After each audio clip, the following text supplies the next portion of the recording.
Boa tarde a todas e a todos os senhores jornalistas. O Conselho de Ministros aprovou hoje o Decreto-Lei que estabelece as normas de execução do Orçamento de Estado para 2018, visando garantir a adequada execução dos compromissos orçamentais contidos na Lei do Orçamento de Estado para 2018.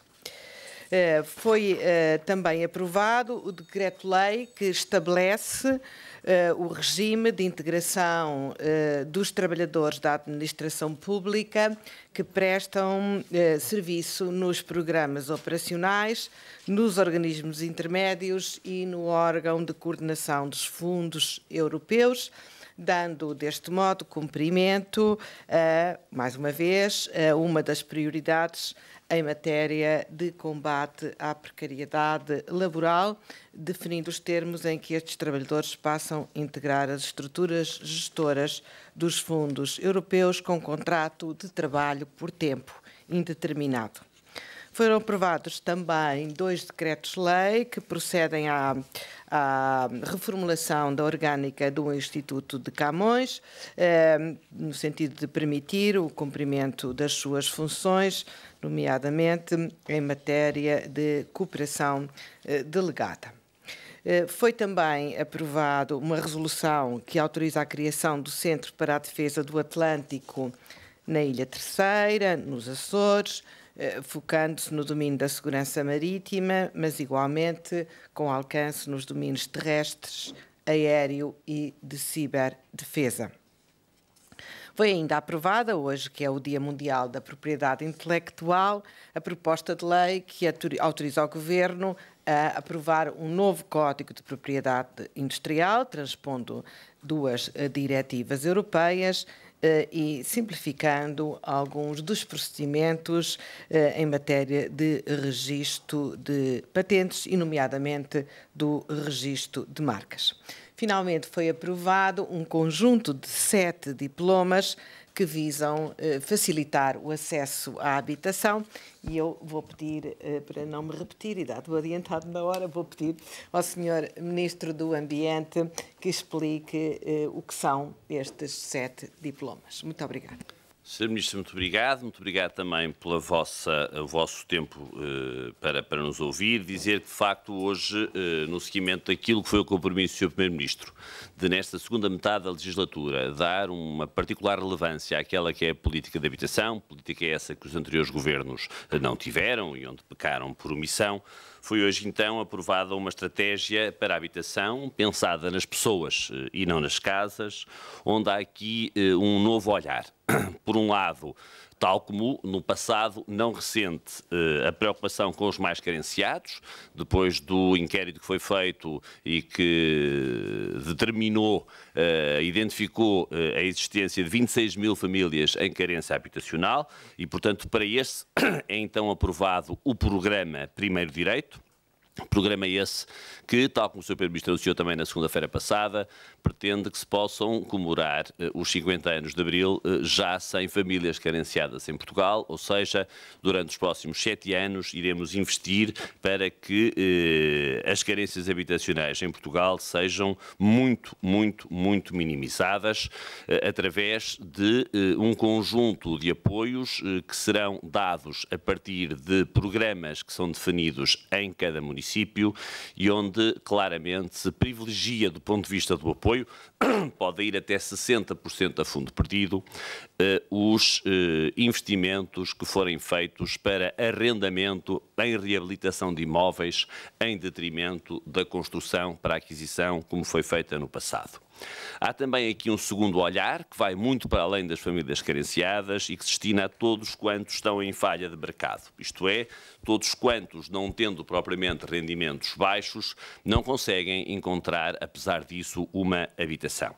E aqui o programa do arrendamento acessível é, de facto, o grande programa. Naturalmente que ele soma àquela que há a ser a própria oferta pública de habitação a partir do FNRE, do Fundo Nacional de Reabilitação do Edificado, mas o programa de arrendamento acessível Acessível é um programa que pretende mobilizar os proprietários privados para valores de renda de referência de mercado são o nosso limite, e a ideia é que nós consigamos uma oferta de habitação que, dependendo de imóvel a imóvel, seja no máximo de 80% desse mesmo valor de referência de arrendamento. Esses contratos de arrendamento são no mínimo de 3 anos, permitem também o arrendamento de partes de casa, permitem também que haja contratos mais curtos por interesse dos inquilinos quando eles são estudantes do ensino superior, ou seja, os estudantes do ensino superior, por períodos de 9 meses, de contratos de 9 meses, têm também acesso a este mesmo programa de arrendamento acessível. A taxa de esforço das famílias não pode ser, para o arrendamento acessível, nem inferior a 10% com a renda que pagam, isto é, estamos a excluir daqui naturalmente os mais endinheirados, nem pode ser superior a 35%. Irá existir uma isenção total de IRC e IRS, isto é, dos rendimentos que os senhorios tiverem com o arrendamento acessível, de forma a que seja praticamente indiferente a rentabilidade que se tem, apesar desta redução para 80% no máximo do valor da renda, e irão ser também construídos um pacote de seguros esses que são seguros de renda para garantir ao senhorio que vai auferir da renda que está à espera e também para permitir aos inquilinos, quando tiverem quebras de rendimento, poderem continuar a pagar. Outros programas que foram aprovados são, por exemplo, o programa Chave na Mão, que tem como objetivo também, dentro do pacote de arrendamento acessível, que quem, tendo hoje casa própria nos municípios de maior densidade populacional, se possa deslocar para os municípios de menor densidade populacional, e o facto de ter adquirido uma casa, isso não ser um óbice a que o possa fazer, e por isso vamos construir uma base onde esses mesmos donos das suas frações, das suas habitações, as possam colocar nesta base de arrendamento acessível, gerida pelo IRU. Já agora, voltando atrás, o programa de arrendamento acessível está também preparado para englobar todas aquelas que sejam as iniciativas municipais.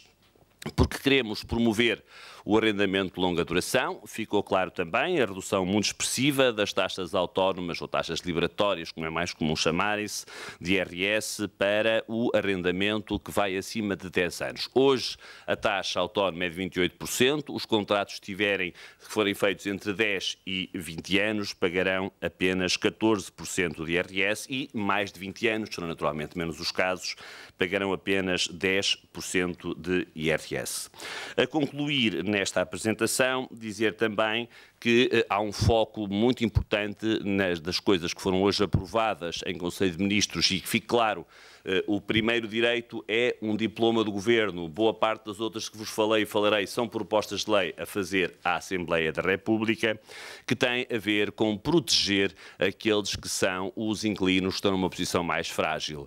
Quem são estes? Os que têm mais de 65 anos de idade, os que têm um grau de deficiência comprovado superior a 60% e, num e noutro caso, que estejam há mais de 25 anos a residir nessas mesmas habitações.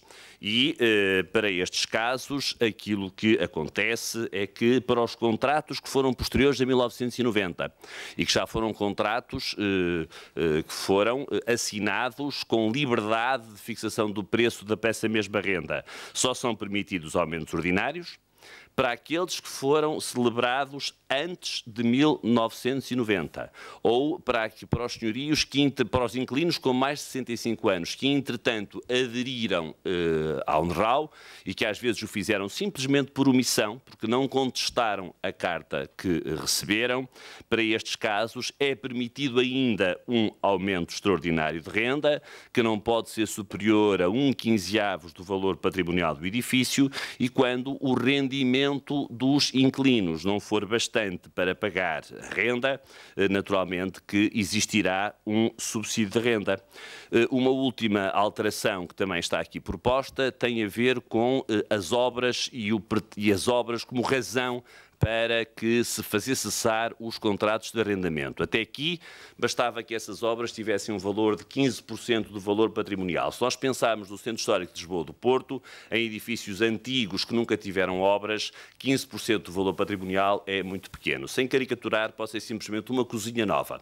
E por isso mesmo, aquilo que agora se exige é que o valor tem que ser não 15% do valor patrimonial do edifício, mas sim 15% do verdadeiro valor, do valor de mercado do edifício. O INE agora já tem esses números, também por proposta deste Governo, antes não os tinha, e a concluir, o princípio, quando existem essas mesmas obras, não é o da cessação do contrato, mas sim o da suspensão do contrato. Muito obrigado. Muito obrigada, Sr. Ministro. Boa tarde, Sr. Ministro. Alexandre André, RTP. Queria questionar-lhe, primeiro queria perceber melhor essa questão das obras, o que é que implica, nesse caso, o exemplo de uma cozinha, mas se for obras mais profundas, que explicasse um pouco melhor e se desse exemplos para que as pessoas percebam até onde pode ir o aumento da sua renda, no caso depois de voltarem para casa, por exemplo. E queria questionar sobre as dúvidas dos concessionalistas que vem dizer que o caso da renovação automática dos contratos, a espécie de contrato vitalício para mais de 105 anos e 60% de incapacidade, pode ser inconstitucional porque não acautela exceções, e nomeadamente o princípio da proporcionalidade, porque só acautela aqui os direitos dos proprietários. O Governo, como é que vê estas críticas e se acautelou aqui as situações, ou exceções? Muito obrigada. Aquilo que nós sabemos é que neste momento não está acautelado o princípio da proporcionalidade, isto é, os inquilinos não têm mesmo quem os defenda, e aquilo que nós estamos a fazer aqui é mesmo garantir o princípio dessa mesma proporcionalidade, sabendo que não há aqui congelamento algum. Para os contratos firmados depois de 90, repito, o valor que então foi firmado à data era um valor de mercado e para esses continua a haver as chamadas atualizações ordinárias a cada ano, de acordo com os valores que são publicados. Para os contratos que são anteriores a 90, esses sim foram feitos ainda num regime protegido, se assim lhes posso chamar, e chamo bem, para esses é permitido um aumento extraordinário, balizado por um 15º do valor patrimonial do edifício, e quando os inquilinos não tiverem condições para pagar, existirá um subsídio de renda que compense a parcela que não pode ser paga em face daquilo que consideramos ser uma renda justa. As obras, o que acontece, não sei fazer muito mais do que repetir-me, vou tentar ser agora mais claro na escolha de outras palavras. É muito simples hoje fazer cessar um contrato de arrendamento porque fazendo obras muito pequenas dentro do edifício. Aquilo que nós queremos é que, para se poder pôr em causa a estabilidade deste mesmo contrato, essas obras não são 15% do valor patrimonial, do valor registado nas finanças, digamos assim, mas do valor de mercado, que é certamente superior. Tem que ser 25%, perdão, 25%, peço desculpa, disse 15 há bocadinho, 25% desse mesmo valor.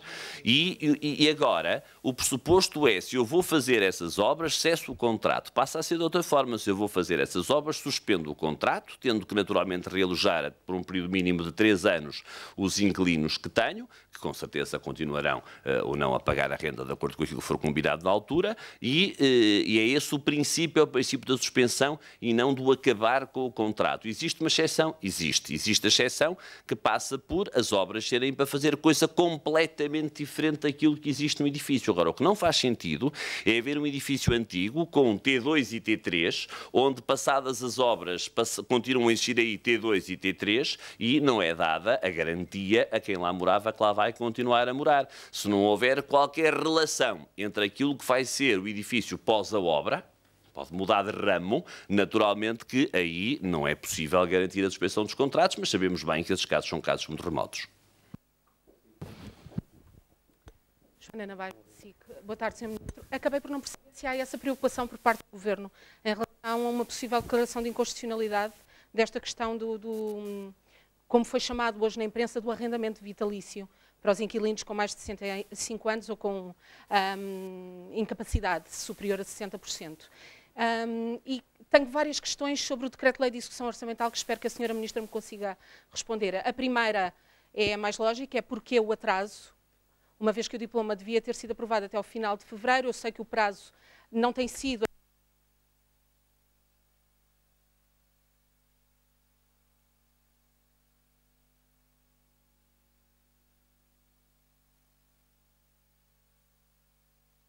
ainda não termos este tipo aprovado. Queria também perceber se houve alguma alteração no nível de cativações em relação àquelas no orçamento para 2018 e como é que ficou programada a devolução do corte de 5% aos membros dos gabinetes ministeriais, regionais e autárquicos.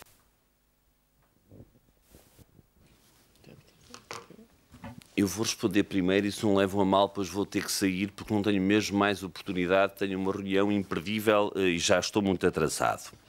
A nossa preocupação aqui é mesmo proteger quem foi agredido, ainda que involuntariamente, por aquela que se chama Lei Cristas. Dito de outra forma, eu estou profundamente convencido que o anterior governo tivesse consciência de que, ponto 1, o governo que viria a seguir tivesse tido o sucesso económico que este está a ter. E ponto 2, esse sucesso económico tivesse como principal consequência prejudicar de facto, o comum do mercado de arrendamento da habitação, certamente que teria tido cautelas que não teve, manifestamente não teve. E por isso, aquilo que nós estamos aqui a fazer é mesmo a usar uma regra e um princípio de proporcionalidade, tal como a Constituição prevê, entre aquilo que são os direitos dos senhorios que muito respeitamos e os direitos dos inquilinos que, e com isto concluo, não são quaisquer inquilinos. São pessoas com mais de 65 anos que vivem há 25 anos naquela casa, ou pessoas também vivendo há 25 anos naquela casa, têm hoje um grau de eficiência superior a 60%. Nem num caso, nem noutro se pode falar em congelamento de rendas. Quando os contratos, repito, são anteriores a 1990, é permitido esse aumento extraordinário com os limites que se conhecem com o subsídio de renda. Quando são posteriores a 1990, o valor já foi um valor de mercado e esse valor de mercado pode ser atualizado a cada ano com as regras comuns de atualização das rendas. Uma questão da impossibilidade de denúncia do contrato. Não há uma inconstitucionalidade aí? Não há nenhuma. A impossibilidade de denúncia do contrato mantém-se com o único caso que está previsto no Código Civil, que é quando o proprietário precisa dessa mesma casa para si ou um dos seus descendentes diretos. Muito obrigado. Os termos desta Constituição já vigoraram muitos regimes semelhantes, diria também, acrescentaria às palavras do Sr. Ministro. O atraso deveu-se a várias negociações e até simplificações que este decreto-lei diz que são orçamental, perdoem-me usar a expressão mais sintética, traz em termos de execução orçamental para facilitar também a execução das políticas públicas. Não houve qualquer, visto que a administração continuou a funcionar, não há nenhum inconveniente significativo de aprovarmos um pouco mais tarde do que é costume, mas, como sabe, como me disse bem, tem havido sempre algum atraso relativamente ao prazo previsto. Não há alterações nas cativações. Relativamente à questão que me pergunta sobre o fim do corte de 5% nos vencimentos dos membros que trabalham nos gabinetes da Casa Civil e Militar da Presidência da República, no Governo Central e nos governos regionais, o Governo sempre entendeu que esta era uma redução de natureza excepcional. Foi assim que ela foi apresentada quando foi criada para todos os casos em que foi introduzida. Já tomámos medidas para a recuperação de rendimento de todos os trabalhadores da administração pública e também para a valorização das suas carreiras. Acho que era tempo de dar um tratamento igual a quem trabalha para o Estado nestes lugares que não têm menos direitos que o resto dos trabalhadores da administração pública, sendo que essa redução de 5% é progressiva, 25% este ano, até janeiro, de 1 de janeiro de 2018, 50% até 1 de setembro de 2018, 75% até maio de 2019 e 100% a 2019. Ao contrário do que se diz, os únicos que continuam com cortes são os membros do Governo. Muito obrigado. O Sr. Ministro está disponível para dar-me... Pode responder sim ou não? É só para saber se está previsto alguma compensação para os proprietários, peço desculpa, para os proprietários, sim, já a quem sim. são impostas estas limitações de denúncia de contratos de arrendamento para pessoas acima dos 65 anos. Obrigada. No caso em que os inquilinos não possam pagar a renda que é fixada por este mesmo aumento até 1/15 do VPT, sim, através do subsídio de renda. Obrigado. Em relação à não renovação dos contratos, não há compensação, ou seja, a obrigação de... Quem tem esse 65 anos agora, depois de entrar em vigor deste diploma, é isso. E em muitos casos de 65 anos também daqueles que já tiveram a atualização.